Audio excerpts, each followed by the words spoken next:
दोस्तों, हम अपने लिए सुखी जीवन की कामना करते हैं तो सबसे पहले याद आती है सुखी जीवन के लिए अपने पितृ देवों, और उसके साथ साथ में याद आती है अपने कुल देव और कुल देवी की। विशेष रूप से यदि हम अपने कुल की वृद्धि की बात करें तब कुल देवी ही सबसे पहले याद आती है। और कुल देवी के बारे में एक बात विदित है दोस्तों कि कुल देवी का स्थान हमारे घर का जो प्रथम द्वार है उसके ऊपर हुआ करता है। अब जब कुल देवी का स्थान ही ऐसी जगह पर निर्धारित है तब बिना कुल देवी की इजाजत के कोई देव प्रवेश नहीं करते हैं।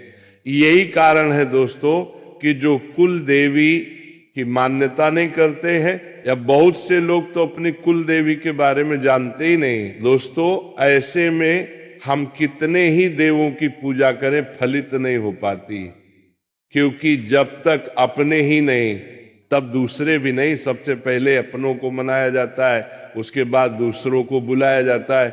ये एक व्यवहारिक नियम है। अब बहुत लोग कह देते हैं जी हम हर देव की पूजा करते हैं, इतने इतने इतने मिनट करते हैं, ये मंत्र करते हैं, ये चालीसा करते हैं, परंतु फल नहीं आ पाता। इसका सीधा सा कारण है कि कुल देवी आपके ऊपर ना खुश है। मैं तो कहता हूं कर लीजिए कुल देवी को प्रसन्न, और देवी प्रसन्न तो फिर सारे देवों का आगमन शुरू, और आप जो पूजा करेंगे आपकी फलित होने लग जाएगी। इतना सा ही है दोस्तों। छोटा सा उपाय बता देता हूं कि जैसा कि मैंने बताया कि सुबह उठे तो एक बार बस ये बोलते, एक बार के बोलने से ही आपका पूरा काम हो जाएगा। पर रोजाना बोले पर बोलना कैसा है और किस जगह बोलना है, कैसे बोलना है, बस ये बात आप और स्मरण कर लेंगे तो काम बन जाएगा, और कुल देवी रहेंगे आप पर सदा प्रसन्न। दोस्तों, कुल देवी का अपने मुख्य द्वार के ऊपर वास होता है। अब चाहे कोई व्यक्ति अपनी कुल देवी को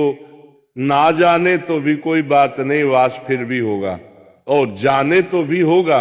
दोस्तों, ये जो प्रयोग मैं बता रहा हूं ये सिर्फ आपने एक स्मरण करने के लिए है कि आप कुल देवी को इस रूप में स्मरण करेंगे तो कुल देवी आपके घर में सदा कृपा बरसाए और आप पर सदा प्रसन्न रहे। इतना सा छोटा उपाय, तो बस एक छोटा सा मंत्र है। आपने ये मंत्र बोलना कब है, इसे बस स्मरण कर ले।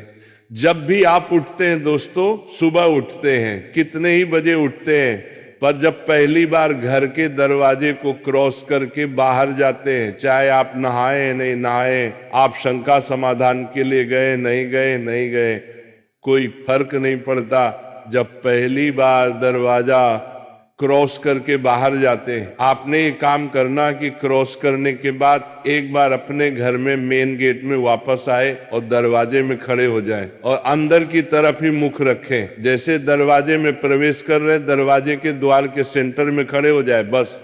दोस्तों, अब ये करके आपने ये मंत्र बोल देना है और कुछ करने की जरूरत नहीं है। यहाँ न किसी प्रकार की पूजा करना है, न किसी प्रकार की धूप बत्ती, न अगरबत्ती, किसी प्रकार का कुछ नहीं करना है। और आपने ये बोल देना है, प्रथम नमामि कुलदेव रक्ष रक्ष मम देव, परिवार शिरसा नमामि पुनः पुनः, कार्यसु सफलम भवे। बस दोस्तों, ये जो मंत्र है इस मंत्र को केवल एक ही बार बोलना है कि प्रथम में कुल देवी को नमस्कार करता हूं, मेरे परिवार की रक्षा करें। बार बार सिर से झुकाकर प्रणाम करता हूं, मेरे कार्य सफल कर। बस ये करो। और हाँ, ये तो मैंने इसका भाव बताया है दोस्तों, पर मंत्र को आप इसको याद कर लेना। आसान मंत्र है, एक बार बोल दिया कर रोजाना कर ले तो अति उत्तम है। और यदि रोजाना ना करे तो कम से कम दोस्तों 21 दिन इसे लगातार करके देखे और इसका परिणाम भी देखे, फिर अच्छा लगे तो फिर कर ले। वैसे 21 दिन तो लगातार करे, उसके बाद करे तो कभी छूट भी जाए तो चिंता ना करे। तो कुल देवी की आने लगेगी कृपा, और कुल देवी प्रसन्न तो सारे देव प्रसन्न, कभी कोई कार्य नहीं रुकेगा, आपका जीवन बदलने लगेगा। और हा भक्तों, कुलदेवी को प्रसन्न करने के लिए प्रतिदिन या नियमित रूप से भक्ति भाव से पूजा करें, शुद्ध घी का दीपक जलाएं, चंदन और धूप का प्रयोग करें और उन्हें फूल चावल और पान अर्पित करें।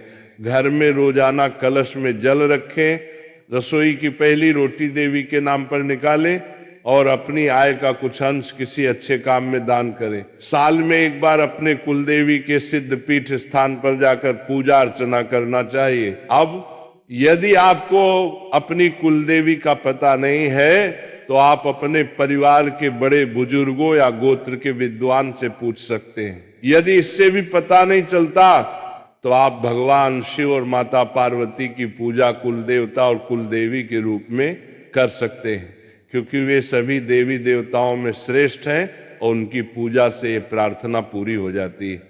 अब एक प्रश्न और है कि कुलदेवी की पूजा किस दिन करनी चाहिए। कुलदेवी की पूजा के लिए पूर्णिमा, नवरात्रि और अष्टमी जैसे शुभ दिन माने जाते हैं। इसके अलावा परिवार की परंपरा के अनुसार किसी विशेष पारिवारिक अवसर जैसे विवाह या बच्चे के जन्म पर भी पूजा की जाती है। कुछ परिवार साप्ताहिक रूप से शुक्रवार को भी पूजा करते हैं।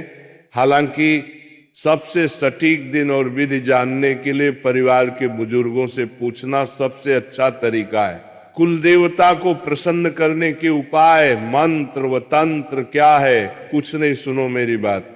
कोई मंत्र नहीं, कोई तंत्र साधना नहीं, सिर्फ एक आचरण से होकर अपने इष्ट देव या कुल देवी या देवता को प्रसन्न कर सकते हैं। और वह इस प्रकार से है कि हम समय समय पर उनका ध्यान करें और हर विशिष्ट कार्यक्रम में उनकी पूजा या भोग अवश्य ही दें और अपना आचरण शुद्धवार करें, विचारों को शुद्ध करने की चेष्टा करते हुए रहे। हमारे कुल या इष्ट देवता कभी किसी को हानियां नहीं करते हैं, वे सदा भला सोच सकते हैं, पर उन्हें हमेशा अपने सभी खास कार्यक्रम में शामिल करें, उनका सम्मान करते रहे तो वे बलशाली होकर सदैव आपके लिए कृपा बनाए रखेंगे। मैं अपने सभी प्रिय भक्तों से अनुरोध करता हूं कि बहुत ही अच्छे कर्म करो, प्रभु की करुणा करो, नाम जप करो, जीवन सुख में अपने आप हो जाएगा। राधा रानी के चरणों में स्पर्श करो और जीवन को आनंदित बनाओ। ये धनवान कुछ नहीं, ये सब आता जाता रहता है, ये कुछ नहीं, सब तुम्हारे कर्म ही तुम्हें सब देंगे। सही समय में सब कुछ सही हो जाता है। तो बस भजन कीर्तन नाम जप जीवन का यही सब कुछ है। अब हम और आप थोड़ा सा नाम जाप करेंगे तो मेरे साथ मिलकर बोलना, जय राधा रानी, जय राधा रानी, जय राधा रानी, जय राधा रानी, जय राधा रानी, जय राधा रानी, जय राधा रानी, जय राधा रानी, जय राधा रानी, जय राधा रानी, जय राधा रानी, जय राधा रानी, जय राधा रानी, जय राधा रानी, जय राधा रानी।